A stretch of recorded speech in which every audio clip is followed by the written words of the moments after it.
Hi, everyone. My name is Scott Webb. I'm a career and academic advisor at the Middlebury Institute of International Studies at Monterey. Welcome to another episode of the MIDDVantage Virtual Career Exploration Program, where we offer Middlebury College and Institute students and alumni, through the perspective of Middlebury alumni and guests, exposure to fields of interest during a time in which in-person career programming, internship, and job experiences have been curtailed. This conversation will be a part of our series on exploring careers in international development. A little bit more about myself. I'm a career and academic advisor at the Middlebury Institute of International Studies at Monterey, which we affectionately call MIIS, M-I-I-S. I advise students pursuing master's degrees in international policy and development, trade and economic diplomacy, and public administration. I'm also a MIIS alumni. I completed my MPA at the then Monterey Institute in fall of 2007, and I worked for 7 years as a recruiter, program officer, and technical advisor for humanitarian and development NGOs. I'm really excited to talk with my fellow MIIS alumni and old friend, Trisha Bury. Currently, Trisha Bury is the Area Director of Programs for Mercy Corps in Northeast Syria, overseeing livelihood, social cohesion, and water and sanitation programs that serve Syrians affected by the conflict. Her role entails strategic planning, quality control, and accountability of programs, budget management, and institutional fundraising. She's worked on humanitarian responses with the International Rescue Committee in Colombia and Nigeria, and with Relief International in Bangladesh, Iraq, and Myanmar. Before working with NGOs, Trisha served in the public sector, working for USAID, the U.S. Agency for International Development in Afghanistan, and the U.S. Department of Defense in Iraq. She earned undergraduate degrees in international relations and Japanese from the University of Pacific, and a master's degree in international policy studies with a specialization in international development from the Middlebury Institute in fall of 2007. We were actually in the same cohort and graduated at the same time. Right now, Trisha's talking to us from the Pacific Northwest while she's on her R&R from her work with Mercy Corps in Syria. So I was interested in talking with Trisha so we could add the humanitarian sector context to this career discussion group. So thanks so much, Trisha, for joining us today. Thanks for having me. Thanks. So why don't we just start with your story? Tell us what got you into the work you're doing now, and just tell us about the work you're doing. Yeah, so growing up, working in foreign languages or doing something with diplomacy was always a really strong interest for me. So I went to University of the Pacific in California to study international relations. And I had a dual degree also in Japanese, which I had been studying since I was 14. As you can see behind me, our home is kind of like a Japanese art museum. So this is just something that I grew up with. Towards the end of that degree, I decided I want to do something more related to international development. And so I ended up going to MIIS because I had a very good connection with UOP. I was able to do my master's degree in just 3 semesters instead of 4. And I kind of dabbled in everything that was available at MIIS that was connected to the international development specialization. So I took classes in public health, environment, gender, microfinance, and just because I didn't have a very clear exactly what kind of job or what niche I wanted to go into. So I just kind of covered everything. And I came to realize that that kind of security and development stuff interested me the most. And I really kind of wanted to move towards humanitarian work. Unfortunately, I finished right before the financial crisis hit. So when I was searching for jobs, there was not a lot of NGO jobs available. So that's why I ended up working with DOD for a little while in Iraq. But I got my feet wet working in a crisis environment. So that definitely earned me some field stripes and credibility. And then the degree plus that experience got me into USAID. I realized in working for USAID, there were a lot of things about working in the public sector that I was not in love with, being obviously a very politicized environment. So I moved into NGOs after that, and I've been there ever since. I feel like it's a really good fit for me. That's great. Yeah, I've noticed throughout your career, we've been friends we've watched each other on Facebook, I'm sure. So, but yeah, you've really gone through that humanitarian cycle where you work really hard and then you play really hard for a while. Like you take breaks between your assignments, and you're working on some of the hardest core places, of our modern humanitarian era, honestly. But you're in a pretty senior position now with Mercy Corps. What are the positions like in a humanitarian office? Like, how does it go from being a junior person to where you are now? Right. Well, especially being an expat, Obviously, the people who tend to be the most effective in humanitarian work are the national staff, just because they have the language, the background, the community relations, all that kind of stuff. So as expats, we're mostly in supporting roles. So coming in more entry level, you might be doing something like reporting or grants, especially if you are a native English or a native French speaker, because those are typically the donor languages. People with some kind of technical expertise. So for example, somebody with maybe like a background in health or a background in like engineering or biology that might lend itself to water and sanitation programming, those kinds of things are usually program managers. So your day-to-day, you would be like supervising a small team, you are writing technical pieces of funding proposals, you are going to the field on a regular basis to check on quality of your programs, and just kind of field truthing whatever you're doing to make sure that it's still relevant, it's still being done in the best way. And then in my last few positions, I've either been a field coordinator or like currently I'm a programs director. And that's a lot more admin, a lot more supervision. It is, a lot of it honestly is a desk job, but I get also that nice bit where being based in the field, I get to go into the field a lot, connect with our field teams, actually meet beneficiaries, and just kind of check in on how we're doing and if our programs are meeting the needs in the best possible way. That's cool. I noticed from a lot of the humanitarian Facebook groups and discussion boards and such that there's most people here would think there's just straight up field or home office, but there's like field and then there's like deep field, you know? Exactly. Yeah. And that's something that this field generally requires a lot of self-awareness about, you know, how are you actually living abroad? Are you a capital city person? Are you like really into roughing it? Are you kind of somewhere in the middle? I'm frankly a little bit more in the middle. But yeah, a lot of it requires that knowing where you fit the best, where you operate the best, what kind of stress you can manage well, and not become a nightmare for your colleagues. You know, knowing like your health tolerance. I mean, you know, I've had dengue, malaria, typhoid, you know, these are the kind of things you kind of need to at least have in the back of your head of like, how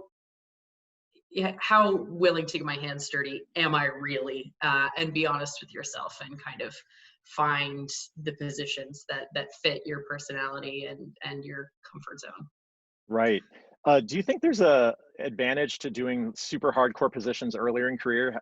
Have you seen people be sort of like rewarded by roughing it for a while and getting something more cushy later, so to speak?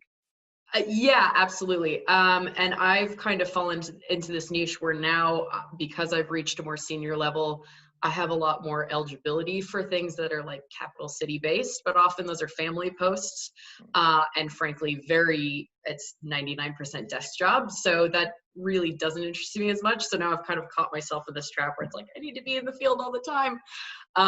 But definitely you do get a lot more field cred, as we call it, if you kind of do the more difficult positions early. And I do advise a lot of people getting into the sector, like if you know, you're healthy enough, if you're willing to do it, you should really look at countries that are, you know, more uncomfortable, more difficult, less desirable, because you're going to be up against a lot fewer people.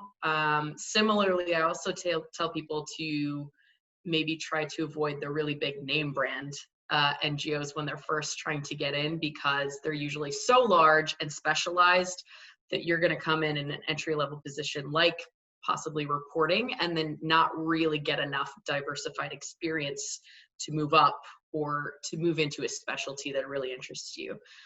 So working with smaller NGOs or national NGOs is another really good way to kind of like dabble in everything and kind of get more diversified experience that makes you a more interesting candidate for other positions. Yeah, you and I both worked for Relief International. It might have Yeah. been, we might have overlapped a little bit at the same time when I was at headquarters, but I was mostly focused on Sudan and South Sudan while you were in Myanmar. Mm-hmm. And I think Relief International is one of those places where it's a small, scrappy NGO where you actually end up doing quite a lot. So exactly, you get hired for one job and you do 6, but that's where you get really good experience that makes you a really valuable candidate. right, right. Let's see. You have touched a little bit about this as we've been talking, but what do you think, a young professional interested in the humanitarian sector should do to prepare? Like, what kinds of skills do you think are most important? First and foremost, languages are really, really critical.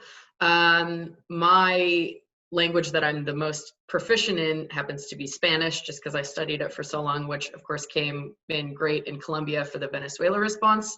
But there's not a lot of humanitarian response in Spanish-speaking countries. It's more development-oriented. So French and Arabic are the biggest two, and those will open so many doors. Like really any country, or even like a capital city or a headquarters-based position, really strongly prefers one of those 2 languages. Similarly, just administrative kind of skills. So I did the development specialty at MIIS, but I did also take a lot of the Masters of Public Administration coursework. So monitoring and evaluation, budget management. Those are really important skills that are a little bit harder to pick up on the fly, and it's really kind of a feather in your cap if you come out of school already having some of those skills. And then just general kind of cultural awareness and people skills. Humility is something that we definitely need to see a lot more of in the sector, and just kind of self-awareness of how do you come off to other people. Are you coming straight out of school, you're going to somebody else's country and you're telling them how to do things? Like, yeah, just kind of knowing how to read a room and knowing how to work with really diverse multicultural teams is really core skill. Yeah, now at MIDDVantage, we offer these courses in intercultural competence. It's actually its own sort of sector now, where you can take a variety of courses. Some of them are cross-listed courses in like conflict resolution, but some are like specifically by, specialists. Like you might remember one of our classmates, Peter Fordos. Yeah. Yeah, he teaches a class in developing group dynamics or something like that. He teaches 2 different courses in intercultural competence at MIDDVantage now, usually every January. But yeah, so he's still involved in that. But yeah, it's definitely a specialty. That's one of our requirements now for policy and development students, is they have to take at least 4 credits of either ICC or language, in addition to other language that they can take.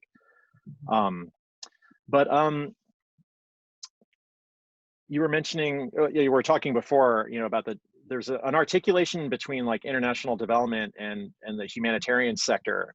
I always saw it personally as kind of like a continuum, where you've got like a shock and you've got early recovery and maybe stabilization, and then you've got, development and just, and whatever comes after that.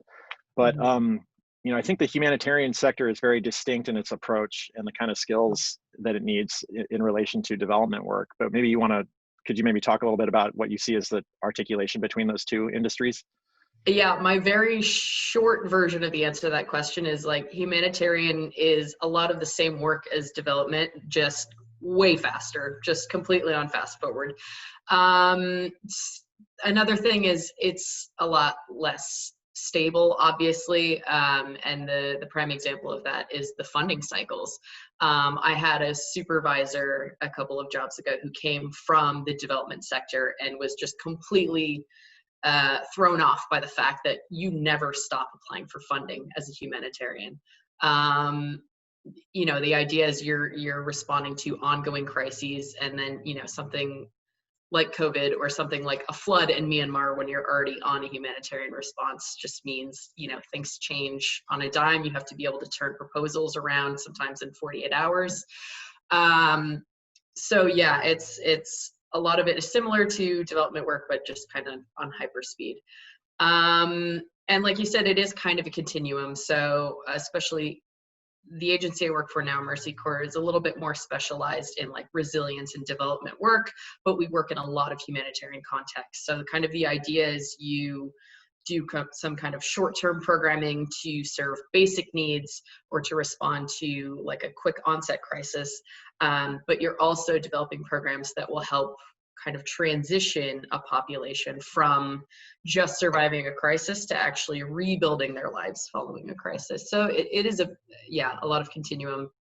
And the big buzzword lately among the UN agencies has been the nexus, the humanitarian development nexus. Right. And for me, it's like synergy. That word makes my skin crawl and I hate it. But but Yeah. basically what it is just describing the fact that it is kind of a continuum.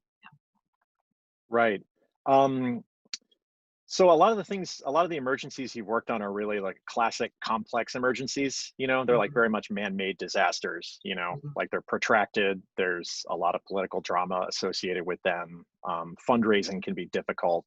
Mm-hmm. And from my time, especially working for CRS prior to coming back to this job at MIIS, there was such a difference between what you could raise in funds for a natural disaster versus a complex humanitarian emergency.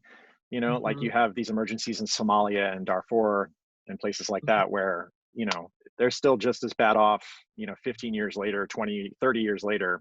There's literally like 4 generations of families that have lived in the Mandera camp in Kenya, and so you have these protracted long-term emergencies where people desperately need assistance. It's not particularly, a sustainable industry or environment, obviously, but the fact is people, are still suffering and they need to be assisted in some way. But the difference between, a natural disaster where you can raise money really easily, and I don't know, have you ever had a chance to work on any natural disasters or seen that difference like in action? Yeah, it's I've actually just worked in natural disasters, like in the context of a longer term protracted humanitarian. So like we would have, cyclones and floods pretty regularly in Myanmar. So then you do get like additional funding coming in. It's like, oh, suddenly we're back on the radar. And yeah, like you mentioned, it's really tragic, and that we do have such long protracted crises that just don't get the attention they need. A lot of that is just purely political, unfortunately. But that leads me to think of one of the things that I did not expect coming into the humanitarian sector, and why I like NGOs. One of the reasons I like NGOs more than working for the public sector is, we actually do, in a way, get to drive some donor country policies even a bit more than we do by working for the donor or by working for, say, the US government. Especially in a lot of countries where the security environment's a little iffy, and donor representatives aren't able to go to the field. So especially in a place like Nigeria, where they rarely leave the capital, if ever. We are their eyes and ears on the ground, and they do listen to us and take kind of like some policy advice from people in the field. And that's a really nice bonus to working in the NGO sector that I had no idea about before coming into it. So that's kind of cool. Yeah, I was thinking about that also while you were talking about, I noticed a lot, because I was always a headquarters-based person, that there was this articulation between operational and advocacy-oriented NGOs, but many, like Mercy Corps in particular, because you have your own constituency and donor base, you have to, advocate and just try and have almost like a policy communications arm that's much more developed than maybe like a contractor. And so how often are you called in to help with that, like with communications? I would think as a native English speaking American trying to raise money from an American constituency, that you're probably called on a lot to represent. And is that something that comes up a lot? Or yeah, it does depend on the context, but for example, Myanmar was so complicated, and everything that the government did was kind of done in a black box. Donors did lean on us a lot for kind of readout of, what indicators do we see on the ground? What do we feel like is most likely to happen next? And so they would ask us kind of for policy points that they should be advocating for internationally, or even, with Congress. And like I said, similarly in countries like Nigeria, where donors have little to no access to areas where the conflict is actually happening, they lean a lot on implementing partners who are NGO staff to kind of shape the policy narrative. I'm very fortunate now in Mercy Corps that advocacy is a really high priority for this agency. So we happen to have, it's only in a few countries globally that we're able to have this resource, but we do have dedicated advocacy staff dedicated to only 1 or 2 countries. And being one of the largest actors in Northeast Syria, we have a pretty big voice. Something that also comes into play sometimes is your nationality. So as you said, like being a native English speaker, being an American citizen, I do have a slight advantage in speaking to like OFTA, USAID, and having worked for USAID myself, that also helps my case, I think. But yeah, when you have a nationality that matches one of your donors, sometimes they do tend to just make a better connection with you personally and take more advice. Whether that's a good thing or a bad thing, yeah, kind of, it depends how you use it, I guess. Yeah. Well, since you brought it up, we were talking a little bit earlier, well, before we start recording anyway, about the decolonization of aid. We've all been following this lately, I think, with the different, like Black Lives Matter movement, and with the focus on racial justice here in the US, I think everyone's sort of being more introspective now. And the aid industry obviously is ripe for a lot of change. There's been a lot of, there was, major scandal last year, with Oxfam in Haiti and all these other NGOs, in particular with, sexual abuse. But now just the aid system, is inherently colonial in many ways, because it was replacing a lot of colonial mechanisms with, aid and patronage. And, it's hard not to see the same model still in effect in international development and aid in particular. But I mean, I don't know, how are you seeing this now? And do you think the humanitarian community is coping with decolonizing? I mean, what are you seeing as the progress right now, and what maybe needs to be done that you can see? It's a real mixed bag. So on the ground, I definitely see a lot more awareness of the issue. And especially with how we're dealing with nationalizing positions. A lot of times, to be very frank, it's done as a cost-saving measure rather than actually making things more sustainable. But that narrative's starting to change a little bit at the field level within NGOs. It was about a month ago, I think, the communication came out from the UK government that the Foreign Office was merging with the Department for International Development. That's a big change. And my boss, who's a UK citizen, had sent, the communique from Boris Johnson, and, I was reading it, the reasons why they're justifying merging it. Okay, kind of makes sense, but the fact that they want the Department for International Development to take the lead, the way they were describing it was just purely neo-colonialism, which is a little bit horrifying to come from one of the world's, major donors. So I asked her, I was like, am I reading into this, or is this just straight up neo-colonialism? She's like, no, it is. So that's disappointing. So we do see some donor countries moving backwards, and that's particularly unfortunate because development and humanitarian aid are so politicized. To see the ones who are in control of the purse strings taking those steps back means the whole sector is going to have to do that much more to move back in the right direction. Yeah, but as implementers, I do see some progress being made. A lot more emphasis being put on, okay, if we feel like we have to bring in expats for these positions, why? What skills do they have that are missing from the national population? And working to take steps to build that population. Probably the thing I'm most proud of that Mercy Corps is doing in Syria is also passing this on to our implementing partners. For some projects, we further employ local NGOs, especially for things like social cohesion, which are really, really sensitive and require somebody with community acceptance. We work a lot through local NGOs, and so we're taking steps to really dig deep into these agencies, and whether this is the right way or wrong way, like how do we get them up to a standard where they could secure their own international funding? So if we lose access at some point, or if we need to scale down, if we need to close the country office, we know that we have set up Syrian civil society in such a way that they could continue on doing the work that we all do collectively. Right on. Yeah. I think that's probably one of the issues I've seen is that NGOs, you know, they don't want to go out of business, you know. I mean, a Exactly. bit like Mercy Corps, Care, these big, you know, these large Mm-hmm. NGOs, they where's the next funding come from? How can we maintain ourselves? How can we be relevant? Mm-hmm. When obviously the sustainable and more sort of admirable route would be like work yourself out of a job, right?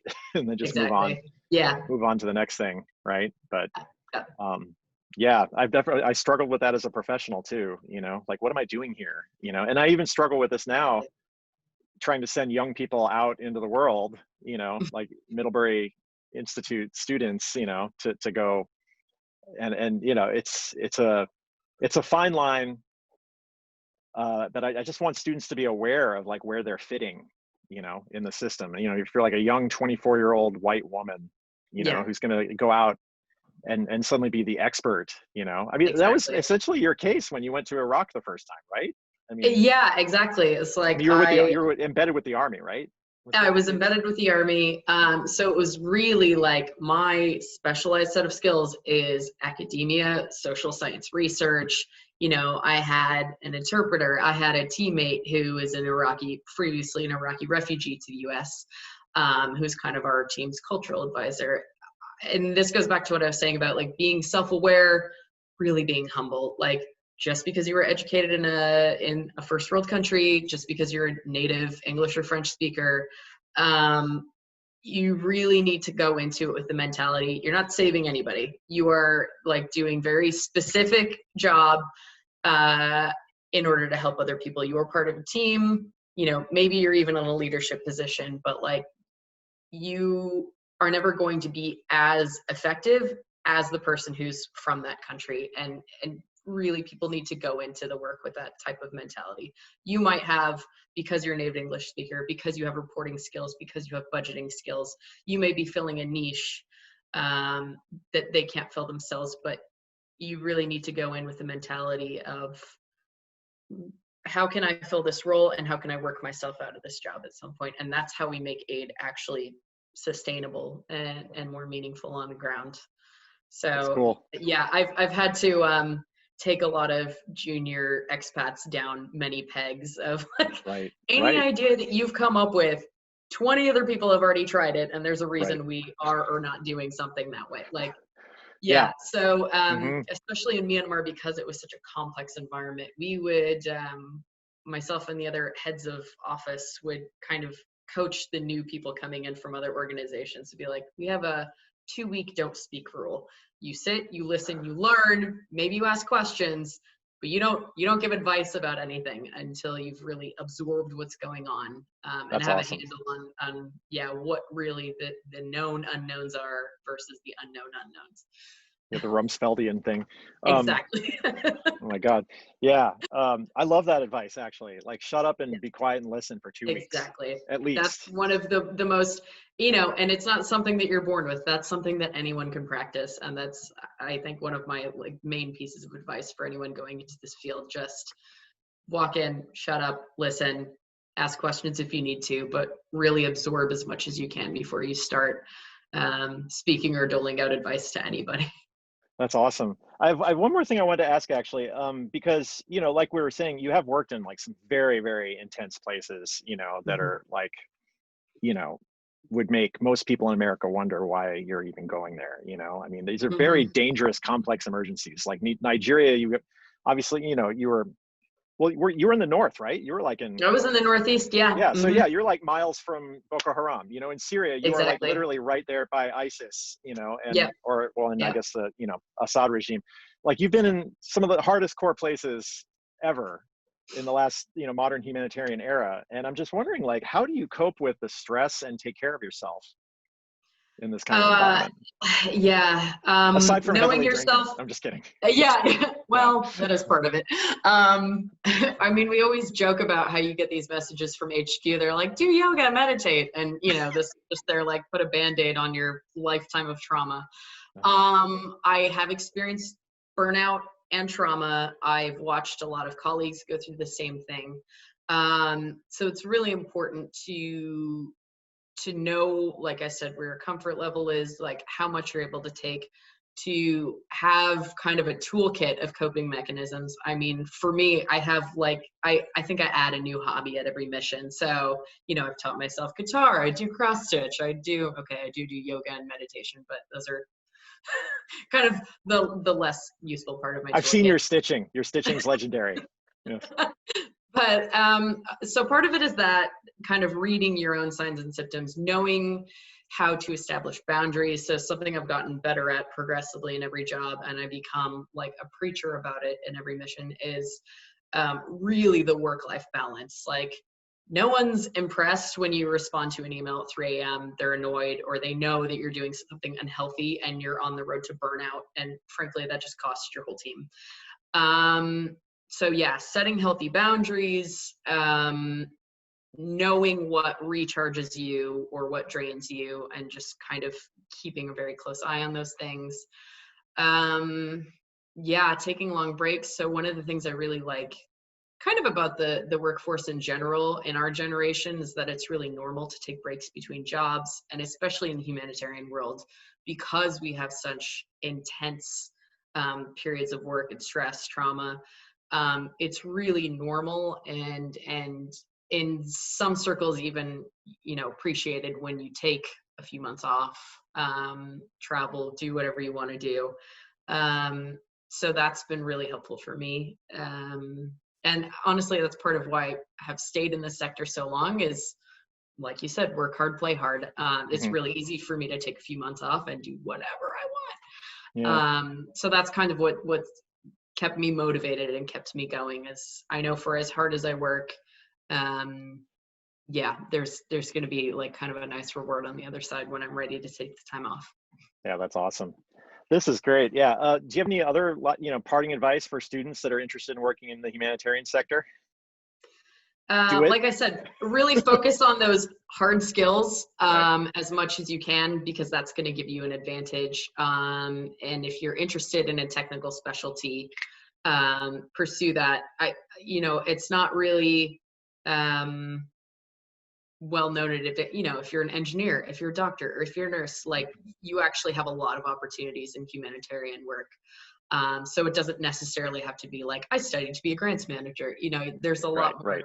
It's really appreciated when you bring more diverse skills or knowledge into the field.